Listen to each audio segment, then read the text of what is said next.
Hello students. So today in group number 17 हम लोग जो बाकी है वो चीज़ें कंप्लीट करने जा रहे हैं. आई थिंक इस लेक्चर और इसके बाद वाले लेक्चर में ये चीज़ें खत्म हो जाएगी. हमारे पास बाकी जो कंटेंट है उसके अंदर है HCl, हाइड्रोक्लोरिक एसिड.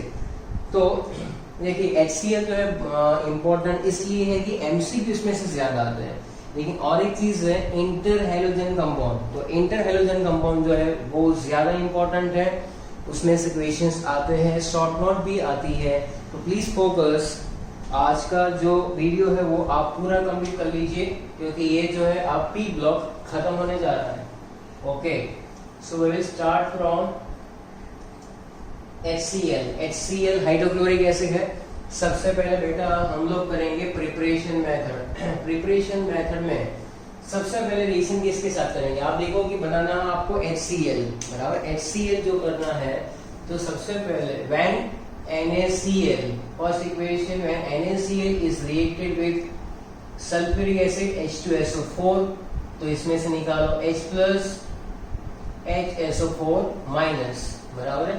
ये H प्लस किसके साथ जाएगा? Cl के साथ. Na plus Cl minus.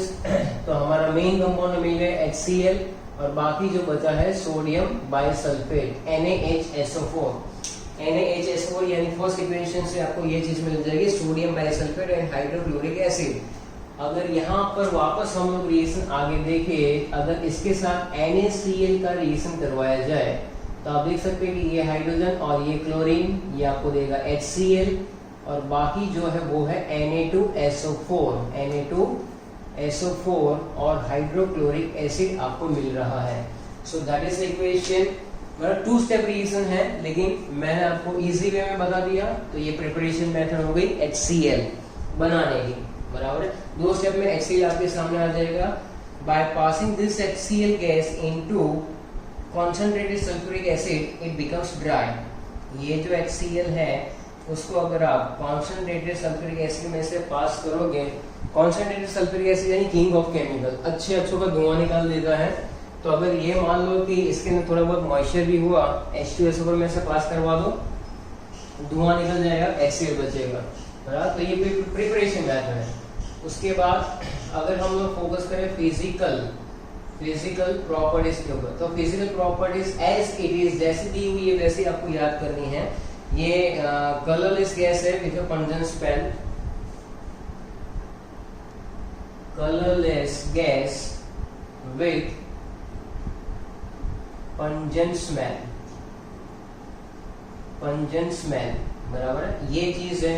तो आपको याद रखना है कि ये कलरलेस गैस है विद पंजेंट स्मेल यानी कि बहुत ही इसकी एकदम स्ट्रॉन्ग स्मेल होती है. जैसे नाक के पास जाओगे तुरंत जो है आपके तार बजने लगेंगे. तो कलरलेस गैस है with a pungent smell. It is basically converted into colourless liquid also. और बॉइलिंग पॉइंट जो रहेगा इसका 189 केल्विन. बॉइलिंग पॉइंट अगर इसको लिक्विड में कन्वर्ट किया जाए तो बॉइलिंग पॉइंट जो रहेगा वो है 189 केल्विन.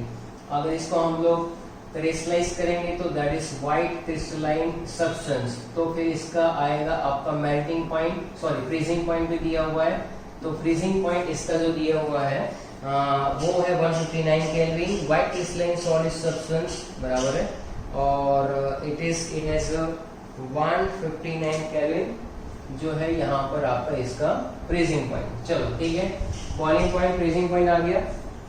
नेक्स्ट जो है तो एक तो है ये एसिड है स्ट्रॉन्ग. तो पानी में जैसे हम लोग डालेंगे it is highly soluble in water. So we can write it is soluble in water H2O. चलो ठीक है. ये जो है चीज है इसमें ज्यादा ध्यान देने की कोई जरूरत है नहीं. सीधा केमिकल प्रॉपर्टीज पे आते हैं. केमिकल प्रॉपर्टीज के अंदर सबसे पहला इसको हमें एसिड प्रूव करना है. एसिड प्रूव करने के लिए कौन सा इक्वेशन आएगा? तो लॉरी-ब्रॉन्स्टेड एसिड बेस यानी कि HCl का अगर पानी के साथ रिएक्शन करवाओ तो ये प्रोटॉन डोनर है. ये जब एसिड होगा तब ये बेस होगा यानी कि ये आपको देगा Cl माइनस और H3 प्लस.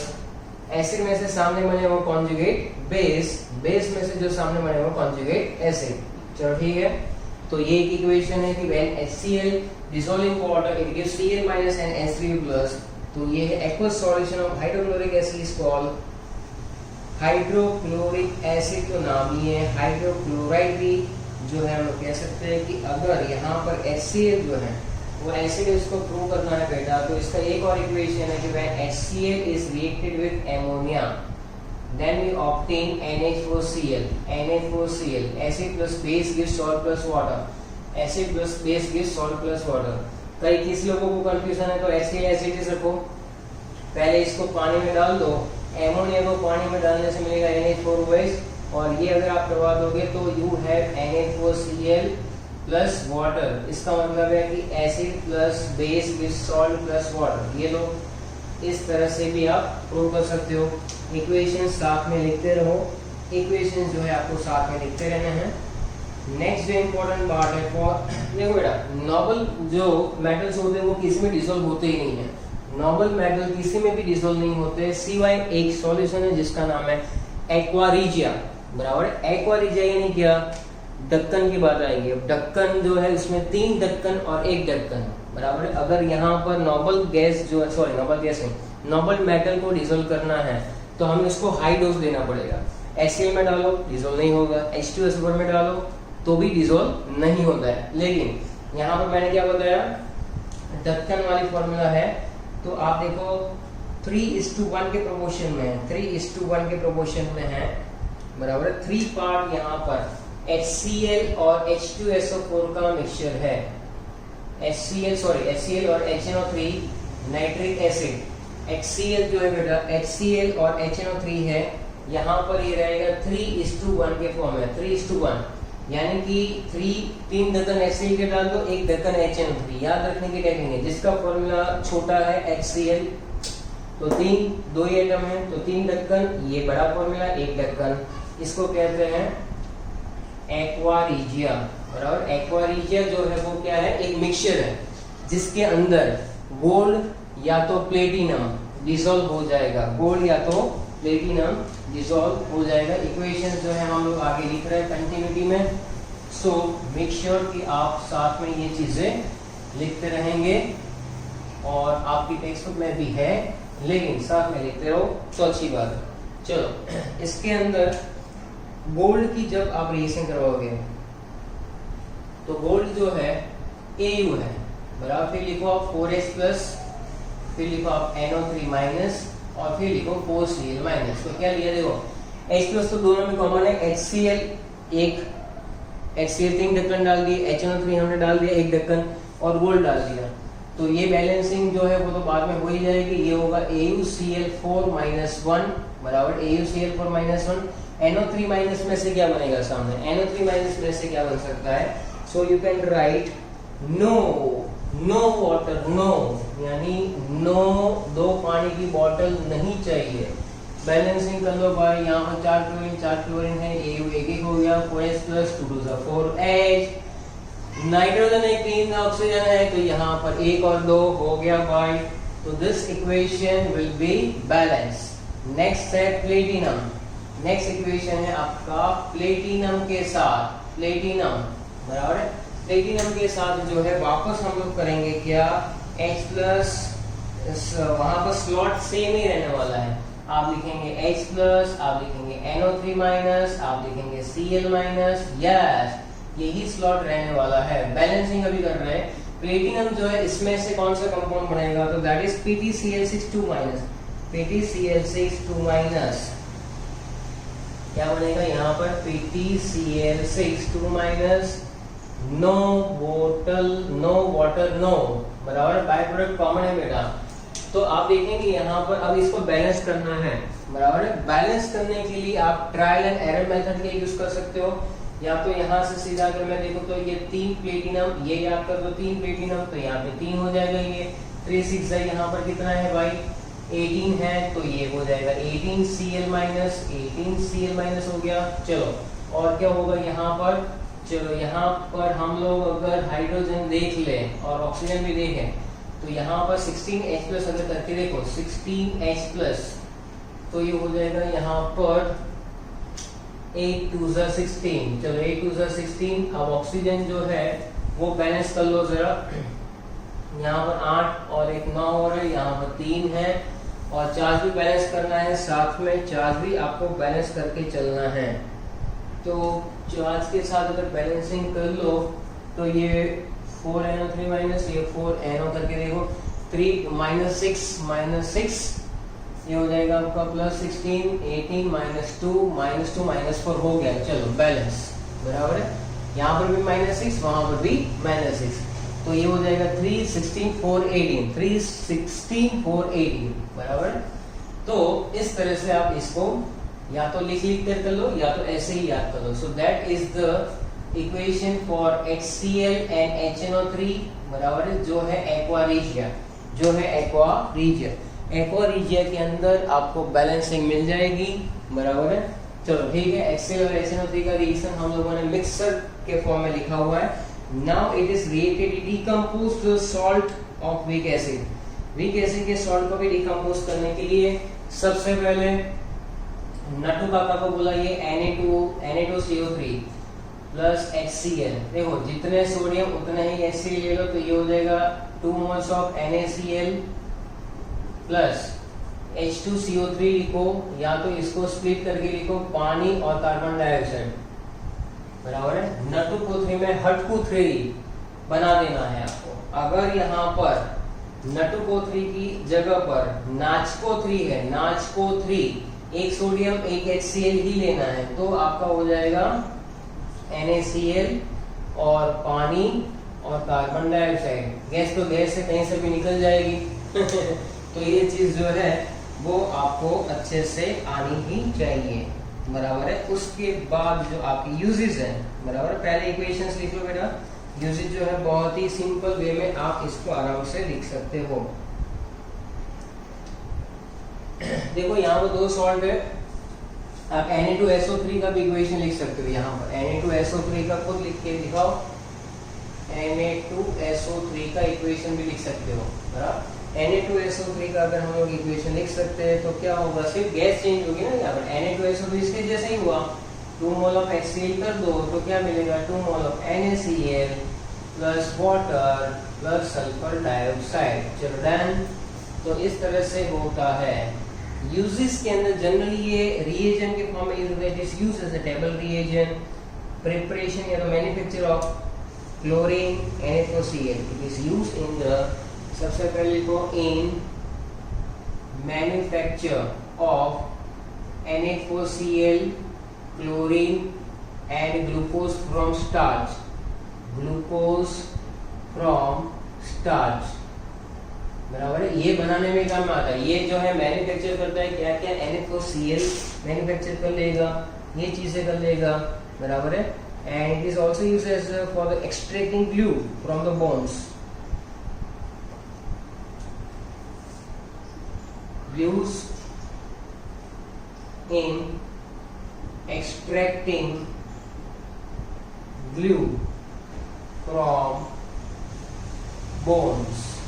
उसमें से हम लोग बोन्स में से अगर ग्लू को एक्सट्रैक्ट करना है तो ये चीज लिख सकते हैं, purifying the bond black. And it is also used in the medicine. Medicine में भी बहुत सारी जगह पर यूज होगा एज अ सॉल्वेंट बेटा। तो यहाँ पर और एक चीज लिखेंगे, it is used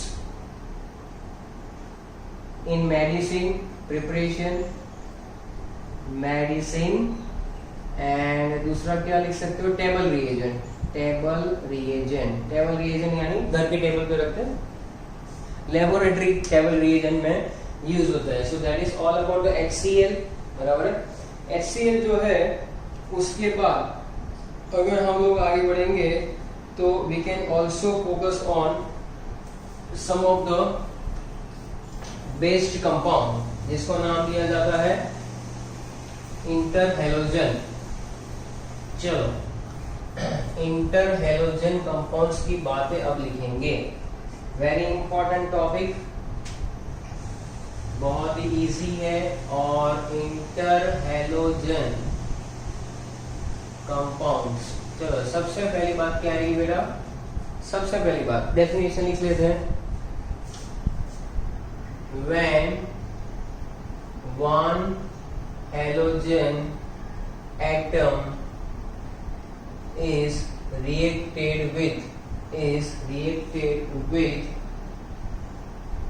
another halogen, atom में लिखेंगे चलेगा, when one halogen is reacted with another halogen it gives interhalogen compounds. नाम में जो है इंटरहैलोजन, हैलोजन का हैलोजन के साथ ही हो जाता है क्या रिएक्शन, बराबर।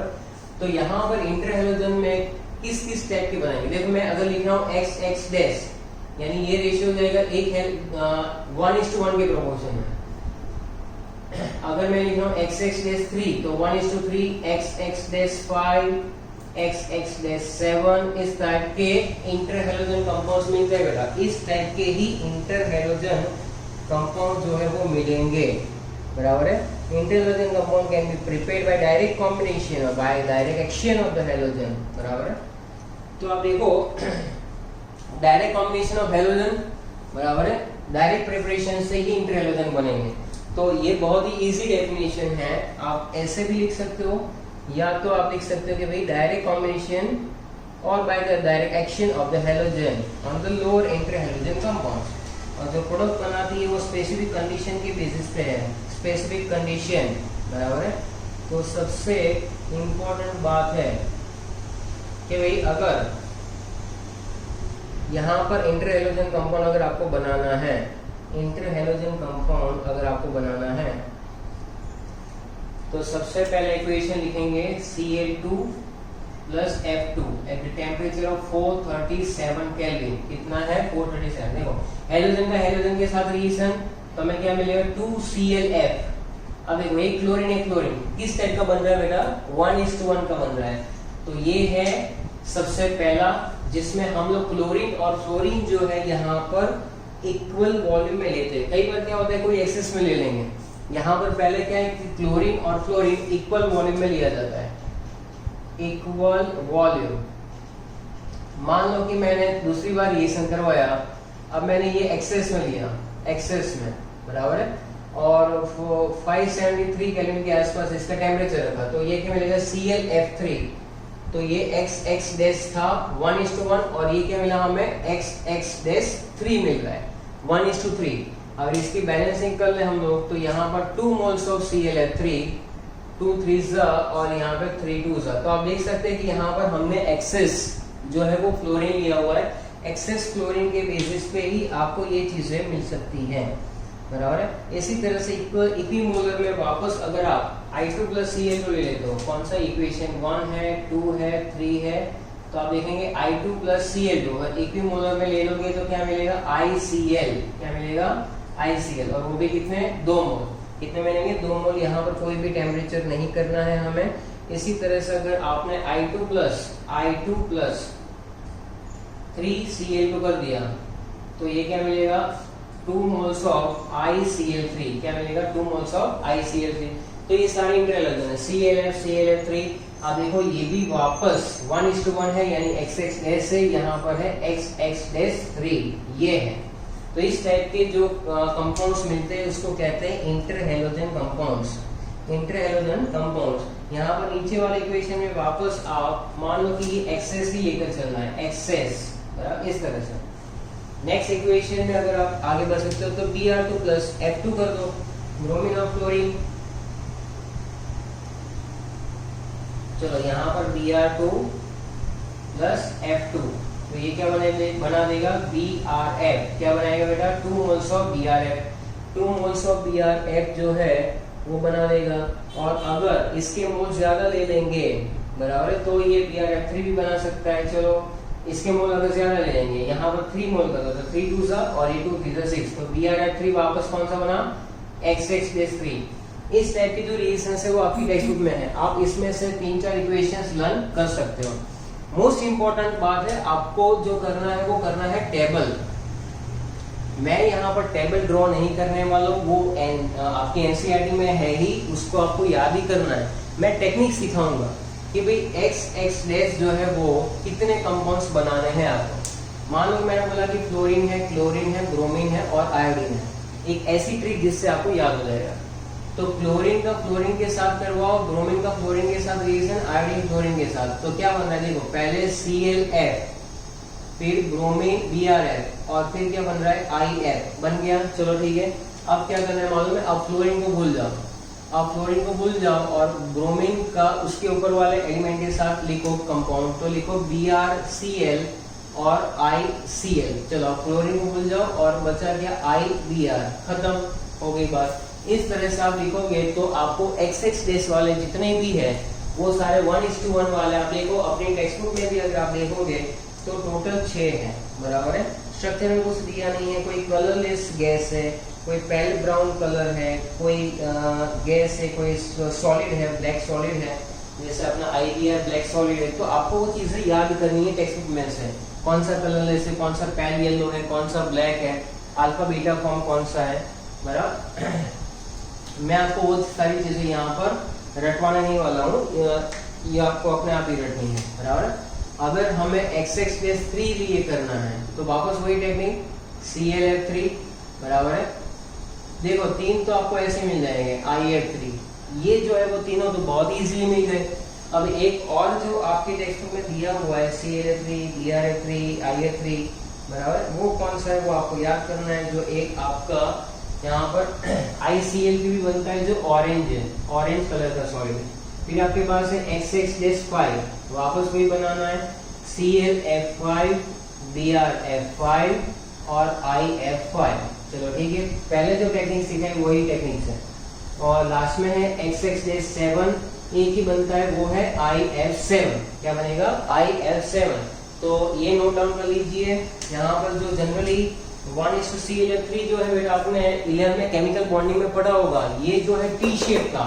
कौन सा शेप था? T shape. तो ClF3 के जैसे ही बाकी सारे जितने भी है, ClF3 है, BrF3 है, बैंड टी शेप है। उसके बाद आपके पास जो है वो स्क्वायर पिरामिडल होंगे। आप इससे ही पता कर सकते हो स्क्वायर पिरामिडल, बराबर। आप देख सकते हो ये भी था BrF5 वाला square pyramidal, AB5 molecule, AB5E, बराबर, एक लॉन पे भी वहां पर है। तो इस तरह से स्क्वायर पिरामिडल, ये जो है पेंटागोनल बाइपिरामिडल। IF7 का जो शेप होता है वो कैसा होता है? पेंटागन ड्रॉ करेंगे, बराबर है, एक फ्लोरीन ऊपर एक फ्लोरीन नीचे, बीच में आयोडीन। तो इस टाइप का जो रहता है इसका वो शेप। यहाँ पर भी सारे फ्लोरीन है, 1 2 3 4 5 6 और 7। चलो, तो इस तरह से आप उसका शेप बना सकते हो, बराबर। लेकिन शेप कोई बनाने का पूछेगा नहीं। मोस्ट इंपॉर्टेंट टेबल है ये, इसको इतनी बार लर्न कर लो कि कभी भी कोई MCQ आवे, इसमें से ज्यादातर MCQ आते हैं, लेकिन शॉर्ट नोट पूछेंगे तो आपको इंटर हैलोजन के बेटा सारे इक्वेशंस जो है लिखने हैं, जितने यहाँ पर मेंशन किए, इसको डेफिनेशन के फॉर्म में लिखना है, इसको आपको लिखना है कंपाउंड्स भी। तो इस तरह से अगर आप दिखाओगे तो एग्जामिनर खुश हो जाएगा और आपको फटाक से मार्क्स दे देगा।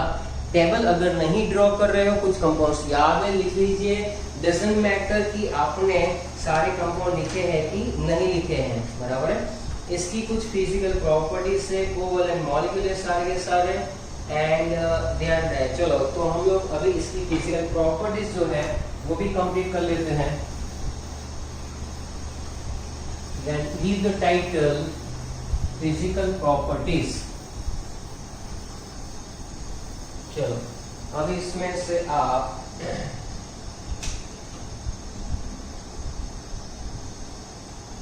फिजिकल प्रॉपर्टीज, चलो फिजिकल प्रॉपर्टीज जो है वैसे तो आपके टेक्स्ट बुक में है ही, बराबर है। कैसे कंपाउंड है? Covalent molecules, covalent and diamagnetic. Diamagnetic मैं यहाँ पर आपको कीवर्ड, डायमैग्नेटिक का मतलब क्या होता है कि जब आप मैग्नेटिक फील्ड में रखते हो तो वो रिपल करता है, बराबर है। ClF गैसियस है, ClF जो है यहाँ पर गैसियस है।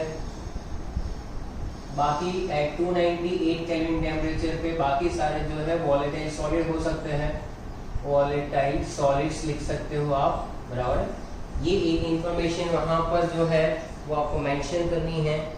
फिजिकल प्रॉपर्टी जो है बेटा वो इंटरमीडिएट है, बराबर है, इंटरमीडिएट है, यानी कि कंस्टिट्यूएंट हैलोजन जो है उसकी इंटरमीडिएट है, उसके बॉइलिंग पॉइंट और हायर मेल्टिंग पॉइंट हायर है than expected. Boiling point, melting point are higher than expected. चलो, ये तो हो गई इसकी फिजिकल प्रॉपर्टीज की बात। केमिकल प्रॉपर्टीज के अंदर इसकी जो केमिकल प्रॉपर्टीज है, बराबर, उसके अंदर आप इसके इक्वेशंस जो है वो लिख सकते हो। भाई inter halogen compounds are more reactive than halogen, बराबर। इंटर हैलोजन कंपाउंड देखो ध्यान से देखो, मैं क्या बोल रहा हूँ, inter halogen compounds more reactive than halogen compounds.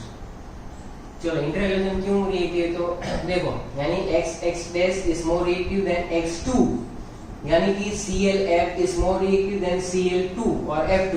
इसका मतलब Cl और F के बीच में जो बॉन्ड है इजीली ब्रेक हो जाएगा।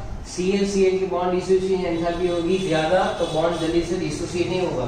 सो that is the criteria. Inter halogen जो है ज्यादा रिएक्टिव क्यों हो सकता है, क्योंकि उसके अंदर जो बॉन्ड है वो इजीली आराम से हम लोग ब्रेक कर सकते हैं। It is more reactive due to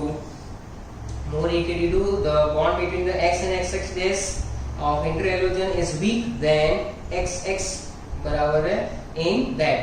तो फ्लोरीन बॉन्ड जो है वो स्ट्रॉन्गर होता है than inter halogen. Fluorine bond जो है वो स्ट्रॉन्गर रहता है। ये एक यहाँ पर अलग चीज है कि फ्लोरीन जो है bond is stronger than inter halogen, बराबर। तो ये बेटा जो XX डैश जो है बॉन्ड वो वीक बॉन्ड है और यहाँ पर ये स्ट्रॉन्ग बॉन्ड है। तो इस तरह से हम लोग इसको आराम से याद करने के लिए एक टेक्निक जैसा सिंपल सा पॉइंट बता दिया हुआ है। अब इसके जो हाइड्रोलिसिस वाले हैं पॉइंट्स, यानी कि इसके जो हम लोग इक्वेशंस लिख सकते हैं वो क्या है कि हैलोजन जो है इंटर हैलोजन का पानी के साथ रिएक्शन, तो वो है XX dash plus water. Inter halogen का पानी के साथ अगर आप रिएक्शन करवा देते हो तो यहाँ पर क्या मिलेगा, HX डैश प्लस HOX। यानी कि अगर आपने यहाँ पर ClF ले लिया और यहाँ पर पानी ले लिया बेटा, तो X डैश यानी ये वाला हैलोजन, देखो यहाँ पर ज्यादातर जो ज्यादा इलेक्ट्रोनेगेटिव है वो राइट हैंड साइड लिखते हैं, लेस इलेक्ट्रोनेगेटिव यहाँ पे। तो इसमें आपको क्या मिलेगा, HF प्लस HOCl। आप देख सकते हैं कि XX डैश में अगर ClF मॉलिक्यूल है तो X डैश किसके साथ जा रहा है, H के साथ। तो H के साथ F hydrochloric acid and HOCl, ये भी हमें यहाँ पर मिल जाएगा। तो दिस इज द इक्वेशन। तो यहाँ पर बेटा H प्लस है और OCl माइनस है बेटा, H प्लस और OCl माइनस। तो उसके बेसिस पे ये जो देता है हाइपोहैलाइड आयन देता है, या इसको OX माइनस भी लिखते हैं, OX माइनस यानी कि हाइपोहैलाइड आयन, बराबर। इस तरह का कुछ कंपाउंड देगा आपको। इसी तरह से अगर आप दूसरा इक्वेशन लिखोगे सेकंड, ये इक्वेशन नंबर 1 है। सेकंड इक्वेशन जो है पानी के मॉलिक्यूल्स थोड़े से हम लोग ज्यादा कम ले सकते हैं। तो XX डैश जो है उसका अगर और एक इक्वेशन लिखेंगे, XX डैश ये 1:1 था, बराबर है। नेक्स्ट जो इक्वेशन है वो कौन सा होगा, यहाँ पर 1:3 वाला ले सकते हो, यहाँ पर प्लस 2 मोल्स ऑफ वाटर। चलो अब इसको बैलेंस करके दिखाओ जरा। 2 मोल्स ऑफ वाटर के साथ वो आपको क्या देगा,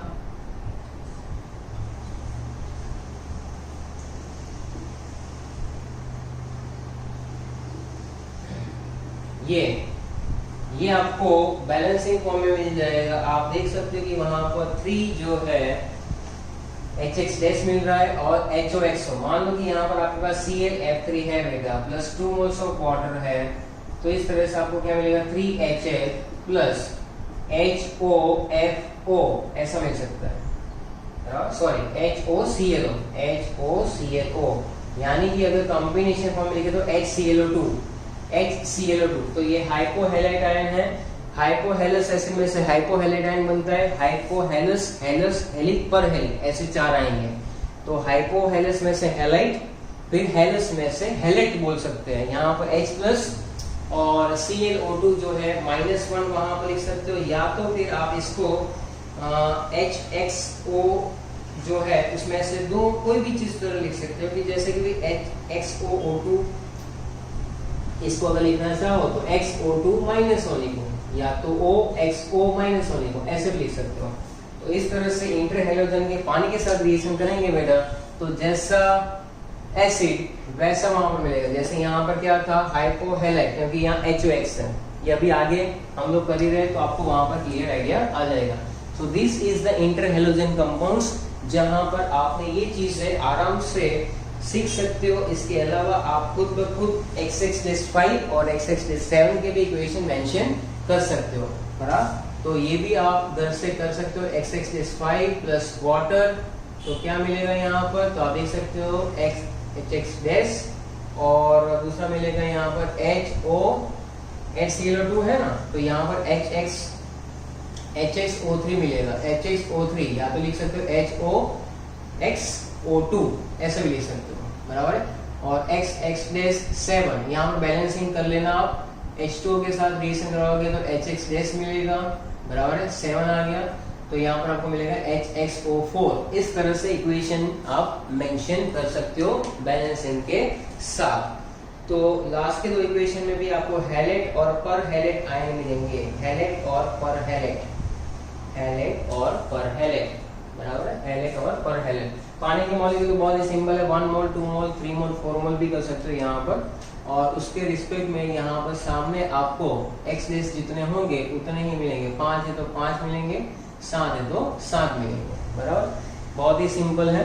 बाकी की जो बैलेंसिंग है वो अपने हिसाब से आराम से देख सकते हो। So here we completed the inter halogen compounds and HCl, बराबर। अब एक टॉपिक छोटा सा बाकी है जो हम लोग कंप्लीट कर रहे हैं। Thank you.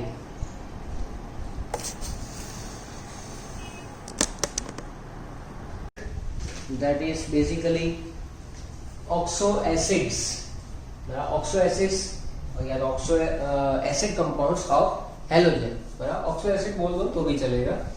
ये जो ऐसा है कि ये टेबल बहुत ही ज्यादा इंपॉर्टेंट है, जिसके बेसिस पे कई बार क्वेश्चंस आते हैं।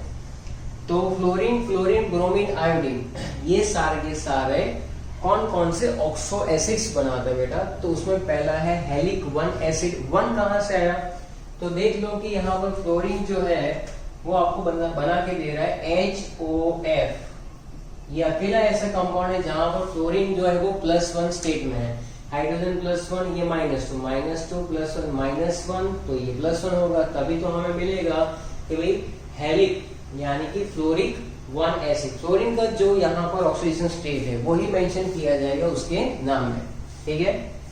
फिर यहाँ पर जो उसके दूसरे नाम है जो जाने जाते हैं जिस कंपाउंड के नाम से, उसके बेसिस पे अगर हम लोग देखेंगे तो दैट इज हाइपोहेलस एसिड।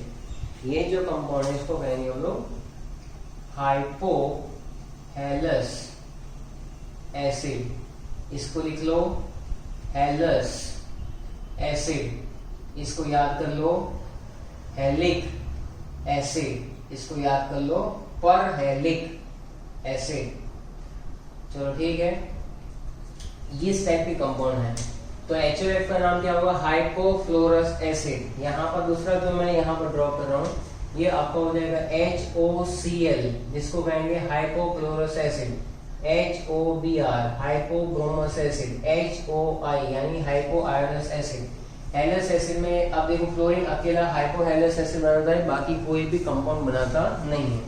इसके बेसिस पे ही हमें इसका फॉर्मूला डिजाइन करना है। ये आपका होगा HOX, कई बार HXO भी लिखा जाता है, बराबर, इट डजंट मैटर। जनरली आपको दिमाग में फिट होना चाहिए कि ये जो है उसमें हाइड्रोजन ऑक्सीजन के साथ सीधा बॉन्डेड फॉर्म में है, बराबर है। अब यहाँ पर आगे जब इक्वेशन लिखेंगे तो HOXO के फॉर्म में भी लिख सकते हैं या तो HXO2 के फॉर्म में भी लिख पाएंगे, यानी कि इसका जो फॉर्मूला है वो HClO2 लिख लो, इसका लिख लो HClO3, इसका लिख लो HClO4। नॉमेनक्लेचर बहुत ही इजी है। आप यहाँ से देखोगे तो ये क्लोरोस एसिड है, ये क्लोरिक एसिड, ये पर क्लोरिक एसिड है। इसमें क्लोरीन का +1 +3 +5 +7 इस टाइप के ऑक्सीडेशन स्टेट आपको मिलेंगे। And it is more strong acid than any other. ये जो है वो H2SO4 से भी ज्यादा स्ट्रॉन्ग एसिड है। ये वाला MCQ पूछा जा चुका है, मैं अभी आपको बताता हूँ। यहाँ पर अभी आप आगे देखेंगे तो हाइपोब्रोमोस एसिड जो है उसके बाद सीधा आपको मिल सकता है नेक्स्ट कंपाउंड यहाँ पर। तो जो आप यहाँ पर लिखेंगे that is all about HbRO3, HbRO3 जो है और HbRO4। इसी तरह से यहाँ पर भी HiO3 और HiO4। तो ये है, इसका नाम है, इसके हिसाब से हेलिक ब्रोमिक एसिड पर ब्रोमिक, आयोडिक एसिड पर आयोडिक एसिड। बहुत ही सिंपल टेबल है। पहले fluorine chlorine bromine iodine arrange कर दो। क्लोरीन सिर्फ एक ही टाइप का बनाता है, हाइपोहेलस। क्लोरीन सारे बनाएगा। ब्रोमीन एक नहीं बनाता है, कौन सा, दूसरे वाला। आयोडीन भी दूसरे वाला नहीं बनाता है। जो नहीं बनाते वो अगर हमें पता है तो बाकी सारी चीजें बहुत ही इजिली लर्न हो जाती है। तो ये चीज जो है बहुत ही इंपॉर्टेंट पॉइंट है। अब अगर स्ट्रक्चर की बात करें तो मैं सारे के सारे HOX के स्ट्रक्चर HOCl के बेसिस पे बताऊंगा। चलो, तो पहला जो स्ट्रक्चर है हाइड्रोजन, ऑक्सीजन, क्लोरीन, ये जो स्ट्रक्चर हो गया वो किसका हुआ, इसका हुआ, इसका यानी हाइपोक्लोरस एसिड का। तो ये जो है वो क्या है, हाइपोक्लोरस एसिड, हाइपोक्लोरस एसिड। चलो नेक्स्ट जो आएगा बेटा, नेक्स्ट स्ट्रक्चर हम क्या करेंगे, एस इट इज, कोई चेंज नहीं, इतना basic structure S it is रखो। बाद में क्लोरीन डबल बॉन्ड ऑक्सीजन कर लो, ये मिलेगा आपको क्लोरस एसिड। इस पे ही आगे अटैच करते चलो, बराबर है, ये हो जाएगा क्लोरस एसिड, बराबर, क्लोरस एसिड। तीसरा जो है hydrogen, oxygen, chlorine, double bond oxygen, double bond oxygen, तो ये हो जाएगा आपका क्लोरिक एसिड। क्या लिख सकते हैं इसको,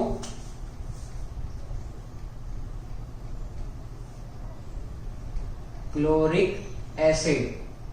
और उसके बाद फोर्थ वन जो है वो बेसिक स्ट्रक्चर तो वही रहेगा हमारा, हाइड्रोजन, ऑक्सीजन, क्लोरीन। और यहाँ पर जो डबल बॉन्ड ऑक्सीजन है वो अलग तरह से दिखाएंगे एग्जाम में भी, तो एग्जामिनर को क्लियर आइडिया आ जाएगा और आपको फुल मार्क्स मिल ही जाएंगे। सो दैट इज पर क्लोरिक एसिड, पर क्लोरिक एसिड। इसी टाइप के स्ट्रक्चर आप और कोई भी बना सकते हो। स्ट्रक्चर आई थिंक कि आपको सारे वहां पर दिख रहे हो, बस दिख रहे हैं।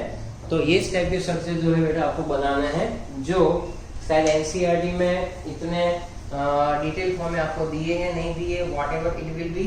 तो you must have draw this type of structure. इसके अंदर आपको ऑक्सो एसिड जो है वो यहाँ पर हमारा खत्म हो रहा है और इसी के बेसिस पे आपको ये चीजें सारी याद करनी है, बराबर। तो ये हो गया आपका ऑक्सो एसिड, जो टेबल है वो इम्पोर्टेंट है, बराबर है, और उसके बेसिस पे आपको ये सब चीजें वहां पर कर लेनी है। दूसरी बात मैं आपको जो बताना चाहता था कि oxidation state is directly proportional to acidic strength, acidic strength, बराबर है। अगर आपने इसमें प्रॉब्लम हो रही है तो अभी पीरियोडिक टेबल का लास्ट लेक्चर मैंने अपलोड किया हो, लेसन नंबर 50, उसमें मैंने बहुत सारी बातें डिस्कस की है, ऑक्साइड्स है, हाइड्रेट्स है, बराबर है, ऑक्सी एसिड के बारे में बताया हुआ है, तो वहां पर आप देख सकते हैं। देखो ऑक्सीडेशन स्टेट जो है जैसे +1, +3, +5, +7, तो +7 सबसे ज्यादा ऑक्सीडेशन स्टेट हुई, so it is more acidic. फिर आएगा HClO3, फिर आएगा HClO2 और फिर आएगा HOCl या तो HOCl। तो ये चीजें जो है आपको बहुत ही हेल्प करेगी जब कभी भी MCQ वहां पर आ जाता है। क्या आ जाता है, MCQ, बराबर है। दूसरी बात, वहां पर आपने इंटर हैलोजन कंपाउंड्स अभी पढ़े, तो इंटर हैलोजन कंपाउंड्स में क्या होता है, फ्लोरीन होता है। इंटर हैलोजन कंपाउंड्स में फ्लोरीन होता है, इसलिए वो फ्लोरीनेटिंग एजेंट है। जैसे किसी को ऑक्सीजन देना, ऑक्सीडाइजिंग एजेंट, कहीं पर एडिशन ऑफ हाइड्रोजन है, रिड्यूसिंग एजेंट। इसी तरह से फ्लोरीनेटिंग एजेंट भी होते हैं। तो फ्लोरीनेटिंग एजेंट वाला जो बहुत ही यूज है वो इम्पोर्टेंट है, वो आप अपनी टेक्स्ट बुक से भी कर सकते हो। जैसे कि ClF3 एंड BrF3 फ्लोरीनेट कर सकता है यूरेनियम को, ClF3 और BrF3 फ्लोरीनेट कर सकता है यूरेनियम को। तो एक इक्वेशन है वहां पर, यूरेनियम के साथ अगर ClF3 का रिएक्शन करवाओगे ना तो यहाँ पर ये यूरेनियम को क्या करेगा, फ्लोरीनेट करेगा।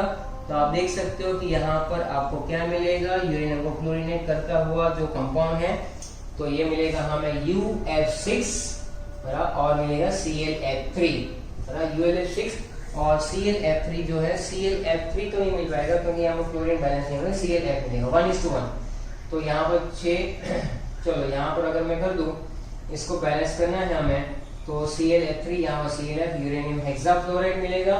तो यहाँ पर बैलेंसिंग कर लो। बैलेंसिंग किस तरह से हो जाएगी, यहाँ पर 3 मोल्स ले सकते हो आप, 3 मोल्स ClF3 के 3 मोल ले लेंगे, ये 3 मोल, तो 3 3 9 हो जाएगा 6 और ये 3 मिलेगा। इस तरह से ये इक्वेशन आपको क्या प्रूव करके देगा कि ClF3 जो है वो आपका Fa है। Fa का मतलब है फ्लोरीनेटिंग एजेंट, बराबर। इस तरह से यहाँ पर आपके चैप्टर ग्रुप नंबर 17 भी खत्म हो रहा है और ये चैप्टर भी कंप्लीट हो रहा है। डन।